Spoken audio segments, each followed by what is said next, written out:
კახაკალაძის შტაბთან, საარჩევნო შტაბთან უკვე მეორე დღეა აქტიურ რეჟიმში. Რაღაც დაპირისპირებები მიმდინარეობს, იკრიფებიან პროდასალური ფლანგის წარმომადგენლები, მეორე მხრიდან ქართული ოცნების მხარდამჭერები და კარგად დარაზმული და გამოცდილი კადრები, მათ შორის არის დაპირისპირებაც, როგორც ფიზიკური, ასევე სიტყვიერი. ადგილზე მობილიზებული არის პოლიცია, დღესაც ასეთივე აქცია ჩაინიშნა. შეგვიძლია პრინციპში რაღაც კადრები ჩვენ ნახოთ კიდეც, მაგალითად ეს არის კალაძის შტაბთან ვითარება ცოტა ხნის წინ.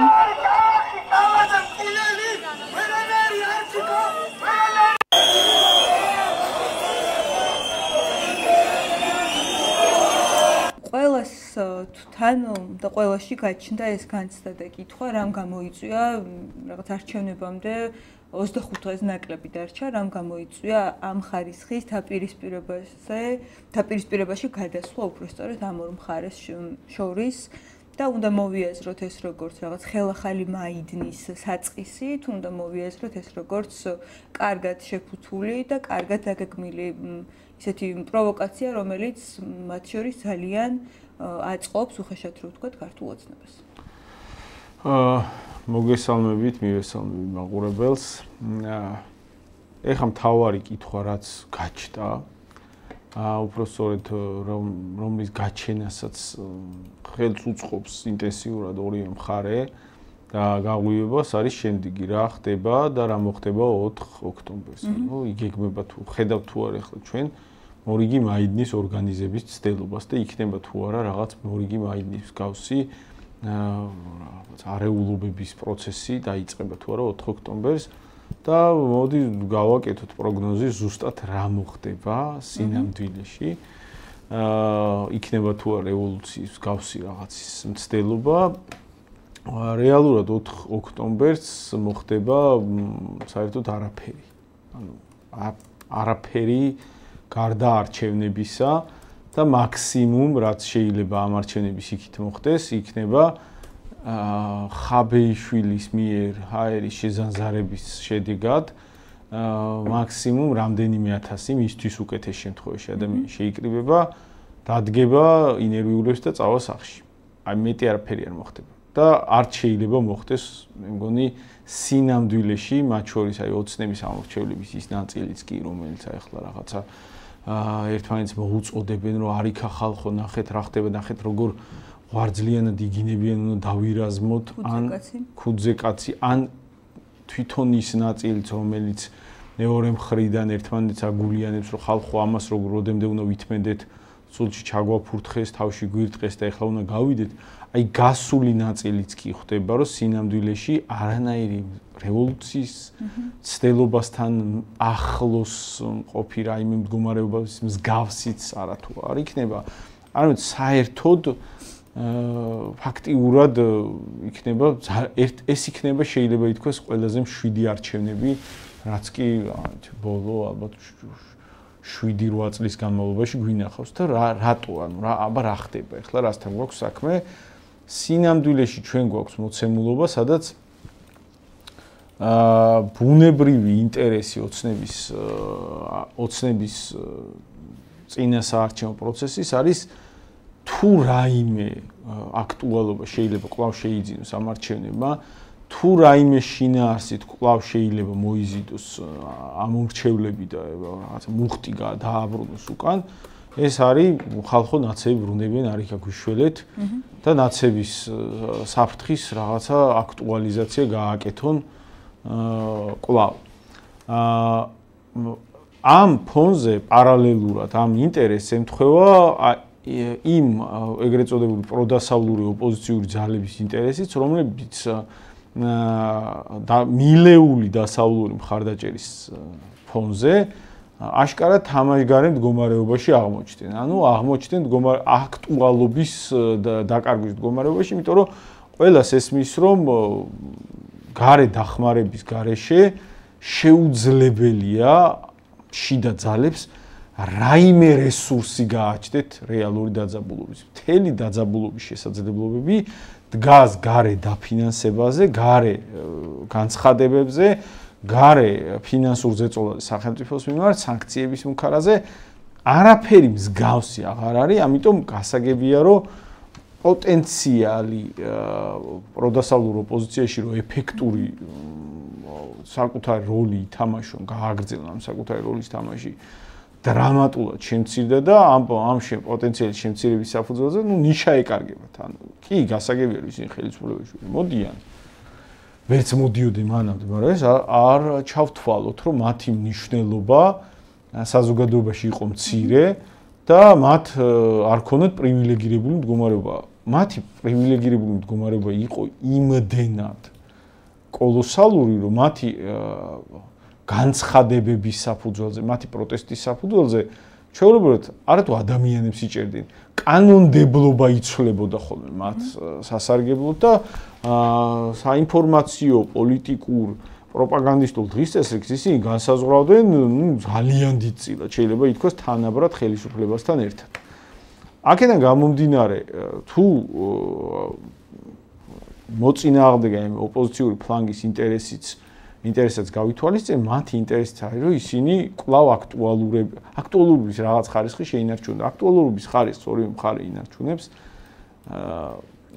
ურთიერთ რადიკალიზაციის საფუძველზე. მით უმეტეს, რომ ეს ოპოზიციური ფლანგის ნახევარი არ იღებს ამ არჩევნებში მონაწილეობას, იმიტომ რომ ასრც გამარჯვებისა ვერ ხედავდნენ და შესაბამისად ვინც იღებს ის ნაწილიც გასაგებია რომ გამარჯვების იმედი არ აქვს. რადგან გამარჯვების იმედი არ აქვს, რაღაცა დაძაბულობის ფონი უნდა არსებობდეს იმისთვის, რომ იკვებებოდეს ერთის მხრივ ოპოზიციურად განწყობილი რადიკალური ამომრჩეველი, რადიკალური ნაწილი ოპოზიციურად განწყობილი ამომრჩევლისა და მეორეს მხრივ იკვებებოდეს ოცნების მხარდამჭერების რიგები.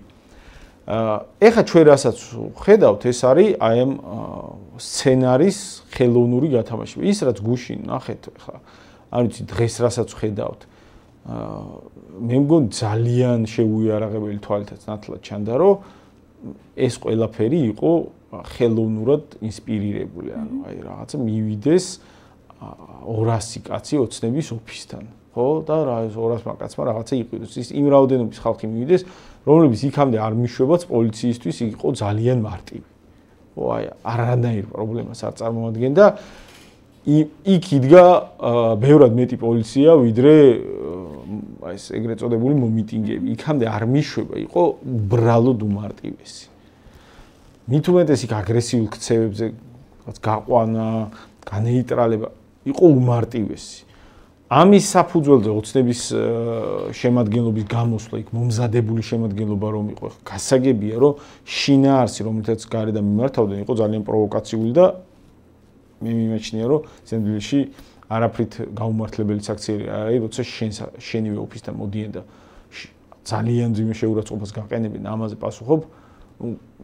ეგ არათუ გამართლებადია, არამედ ჩემთვის სწორია. ანუ ნებისმიერ თავმოყარე ჯგუფი, რომლის ოფისთანაც მივლენ, თუ აქვს ამის შესაძლებლობა, უნდა პასუხობდეს ფიზიკურადაც მათ შორის. მან პრობლემა არ არის, უბრალოდ თვითონ ეს ოცნების სტილშიც არ ჯდება, არასდროს ამას არ აკეთებდნენ. თვითონ ეს მომზადებული რო იყვნენ, პოლიციამ არ დაიცვა ისა უსაფრთხოების აუცილებელი ნორმები, რომ ისინი აქამდე მოუშვა, გასაგებია რომ ისინი ხმაურებდნენ.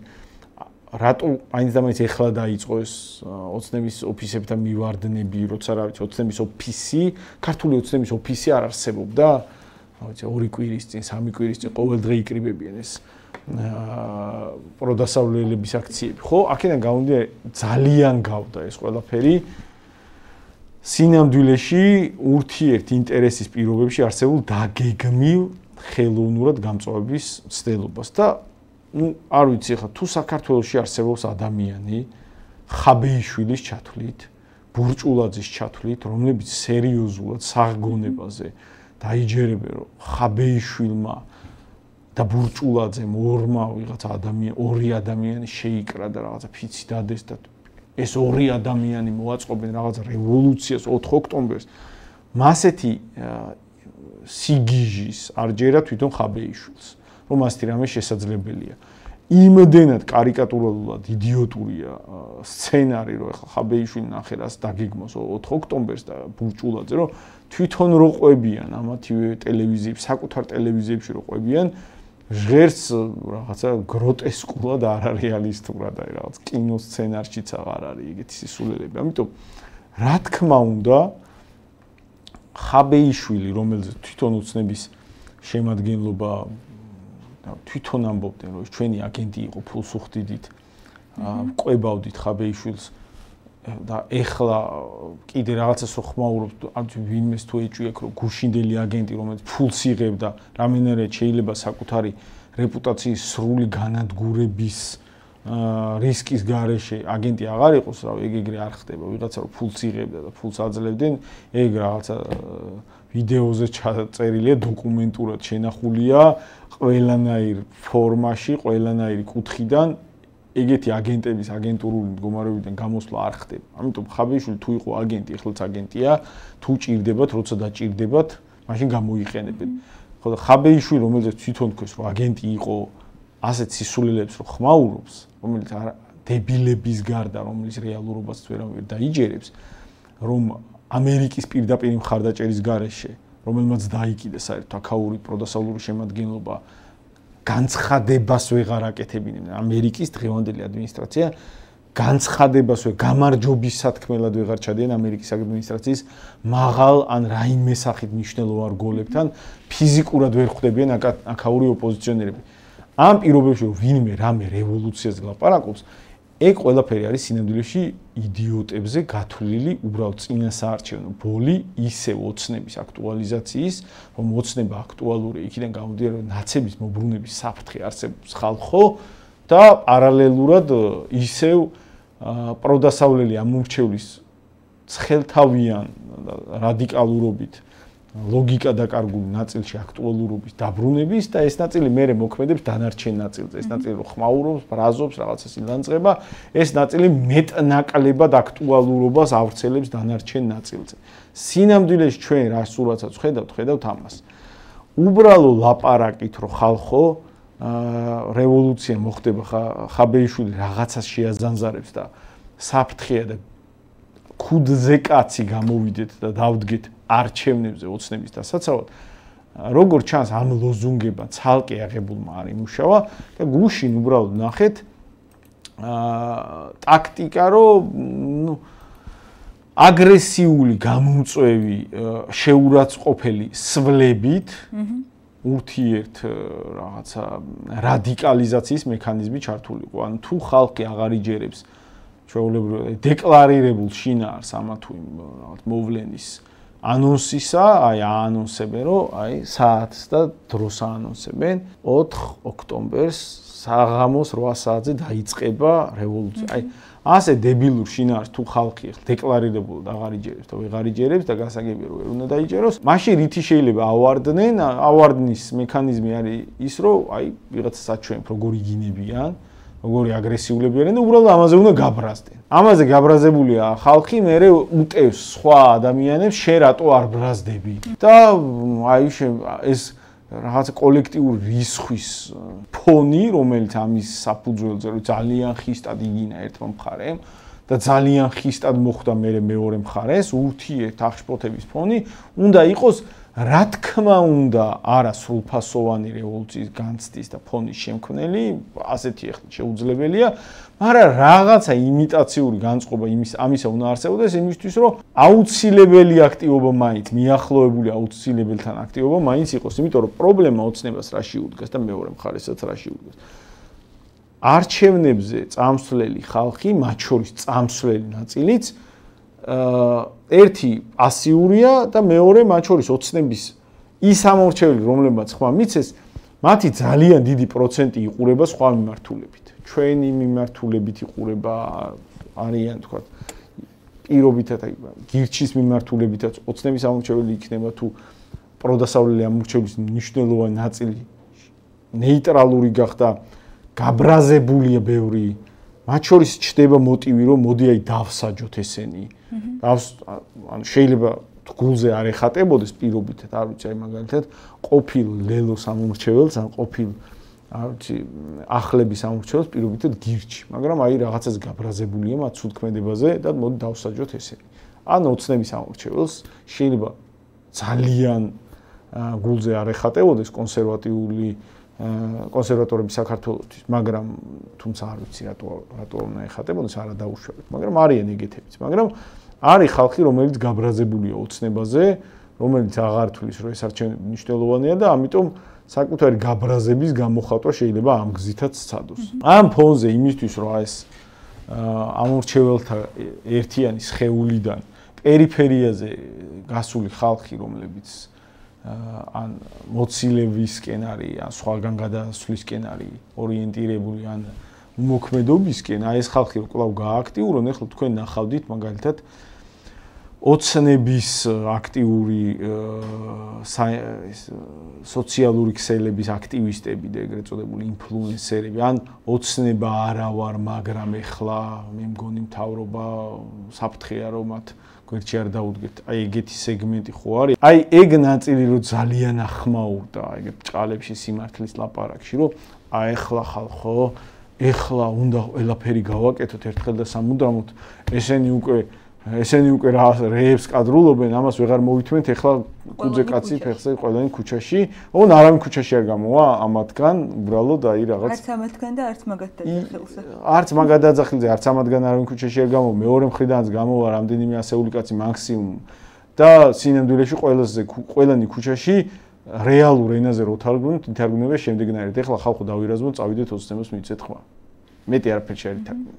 ანუ ამას ოცნება არ მოიშლის არასდროს. არჩევნების წინ ნაცების კარტის გათამაშებას ოცნება არ მოისლის არასდროს. რაც აქედან შეგვიძლია ვიცოდეთ, აი რაღაც 2028 წლის ჩათვლით იქნება, რომ არჩევნების წინ გამოიყვანენ ხოლმე ნაცებს, აგინებინებენ ოცნების მხარდამჭერებზე, შეურაცხყოფას მიაყენებენ, აძახებინებენ მონებს, აძახებინებენ იქ რაღაც აი სიმღერებს ამღერებენ, რაღაც აფურთხებინებენ, რა უბედურებებს გააკეთებინებენ, იმისთვის რომ ეს ხალხი გაახელონ, გაამწარონ და მე ამ გამწარებულზე ისევ აი ახლა მაინც ოცნებას მივცემთ ხვას და აი მანდ დასრულდება ნაცების ბოგინი ამ ქვეყანაში და ეგ არ დამთავრდება.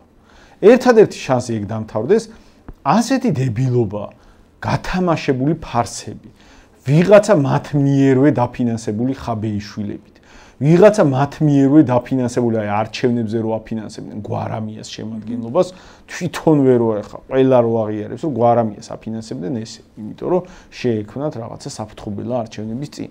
მათივე დაფინანსებული ფარსებით ამ აქტივისტებს რო გამოიყვანენ და ისე ნაცების კარტებს შემოგტენიან სახეში, ერთადერთი შანსი არსებობს მით უმეტეს იმ პირობებში, როცა ყველა ხედავს, ხალხო იდიოტების გარდა ამას უნდა ხედავდეს ყველა, რომ ეს არის მოცემულობა, როცა ვერც არჩევნებით და ვერც მით უმეტეს ვერანაირი მაიდნის მცდელობით ოპოზიცია ვერ იგებს. მით უმეტეს ამ შემთხვევაში ფეხებზე უნდა დაიკიდოთ ოცნებისა ეს რაღაცა მორიგი სპექტაკლები, ოცნება ნაცების შეთამაშებული სპექტაკლები და უბრალოდ პროტესტის ნიშნად სხვაუს უნდა მისცეთ ხმა, ისეთ ძალას უნდა მისცეთ ხმა, რომელიც აი ამ ოჯადოებულ წრიდან გამოიყვანს ვითარებას და მათ შორის თუ ნაცების დასრულება გინდათ, რა ვიცი, ეხლა მაგის შანსი იმითი, რომ მართლა ნაცების დასრულების იდეით ვინც ფუნქციონირებს ამ პოლიტიკაში, მართლა ვისაც ეგ мотиваცია გააჩნია ამ მოჯადოებული ნაცქოცური წრიდან ქვეყნის გამოყვანისა,